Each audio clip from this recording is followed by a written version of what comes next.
Saya jarang memberi komen balas pada komentar politik yang dibuat oleh rakyat biasa. Hari ini, ada satu komentar politik yang dibuat oleh Liana Marzuki mengenai hubungan saya dengan PMX. Mungkin sebab ada perkataan tut, ramai yang menghubungi saya untuk mendapatkan reaksi. Daripada saya jawab kepada setiap orang, lebih baik saya jawab terus di sini.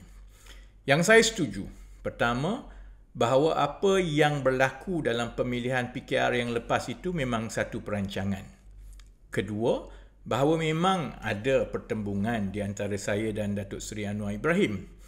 Yang saya tidak setuju, pertama, bahawa saya bercita-cita dan tidak sabar untuk menjadi Perdana Menteri sehingga tidak setia dan melawan Datuk Seri Anwar.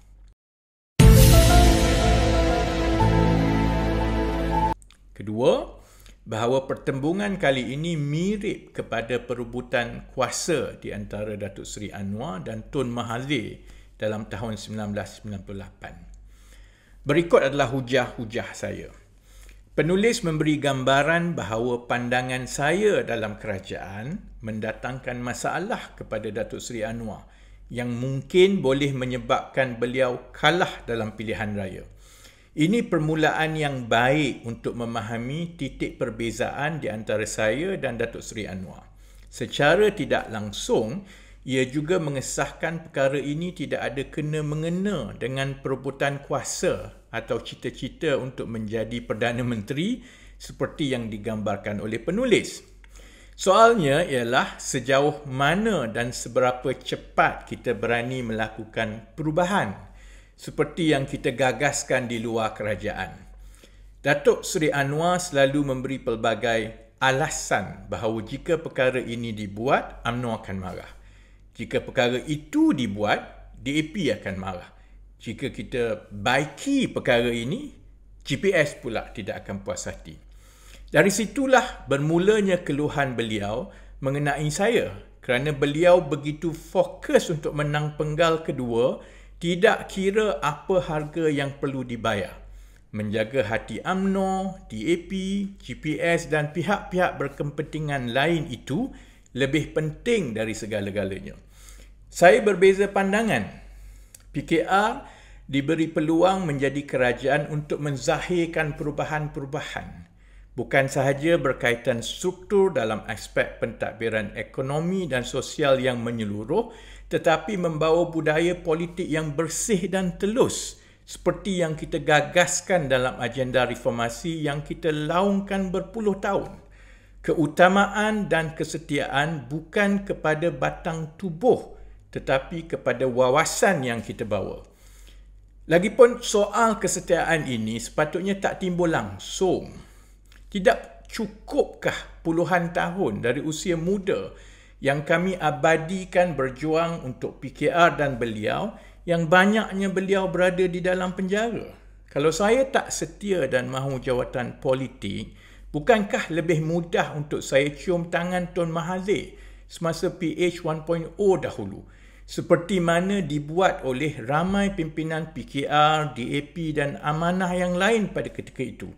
Ataupun bergabung dengan Datuk Seri Azmin untuk mencabar Datuk Seri Anwar selepas PRU 2018. Malah keputusan-keputusan yang merintis kepada bebasnya beliau dari penjara dalam tahun 2018, diberi pengampunan, diraja dan ada peluang kembali untuk menjadi Perdana Menteri, banyaknya itu dirintis oleh kami. Sedangkan Datuk Seri Anwar semasa beliau di dalam penjara, beliau tidak bersetuju pun dengan penubuhan PH. Pada ketika itu, beliau tetap percaya PKR tidak akan menang PRU tanpa PAS. Namun kami teruskan juga kerana kami yakin itu satu-satunya jalan untuk menewaskan BN dalam PRU 2018 yang membuka jalan untuk beliau keluar dari penjara. Begitu juga di saat beliau berada di tempat yang paling bawah kerana dicemuh rakyat dan rakan dalam PH sendiri apabila gagal membawa ahli-ahli Parlimen UMNO menyokong beliau selepas Sheraton Move. Izzah mendatangi saya berkali-kali dan memujuk saya untuk kembali dalam keadaan saya cukup gembira dan selesa dengan kehidupan saya sebagai rakyat biasa ketika itu. Saya kembali dan membantu setakat yang terdaya dalam masa yang singkat. Alhamdulillah dari situ Datuk Seri Anwar diberi peluang menjadi Perdana Menteri. Soal tidak setia ini hanya ditimbulkan secara tiba-tiba kerana saya berpandangan kita mesti lebih berani membuat perubahan walaupun rakan kita dalam kerajaan dan pihak berkepentingan lain kurang selesa. Sebab itu harapan rakyat kepada kita. Pandangan saya juga makin tajam apabila saya kurang selesa dengan beberapa perkara takbir urus dalam kerajaan, terutamanya yang melibatkan badan penguat kuasa seperti SPRM. Juga apabila beberapa perkembangan menunjukkan kita mula membina kroni tersendiri yang jadi kaya secara tiba-tiba dan ada pengaruh besar dalam kerajaan, sedangkan mereka tidak ada pertanggungjawaban pun dalam kerajaan atau kepada rakyat. Tingkah laku mereka dan juak-juak kepada kroni-kroni baru ini tidak ubah seperti yang berlaku semasa BN dan PN dahulu. Suara-suara saya mengenai perkara-perkara ini yang tidak disenangi. Dari situ timbul tuduhan tidak pandai bekerja sepasukan atau ada ego dan macam-macam yang lain.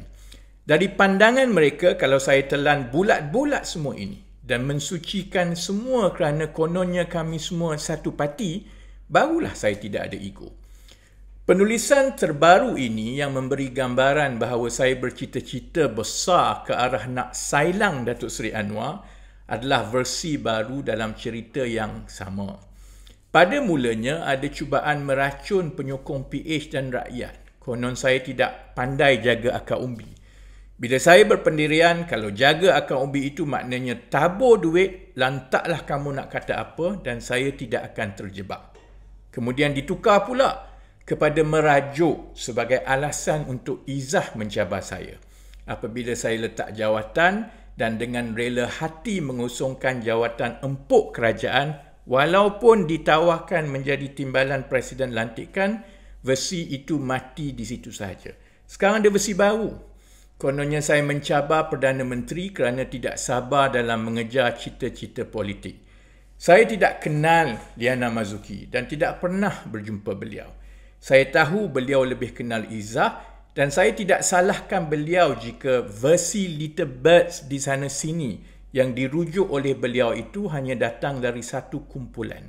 Cuma saya harap PKR dan pimpinan baru yang ada ini cukup-cukuplah melatah dan meloncat setiap kali saya bagi pandangan.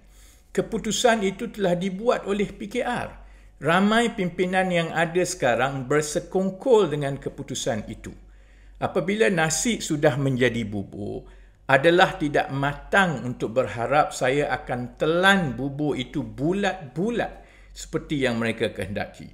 Saya bertanggungjawab kepada rakyat sebagai pengundi dan kepada saki-baki pimpinan yang masih bersama di dalam PKR yang mahu melihat politik yang lebih bersih dan bebas dari rasuah.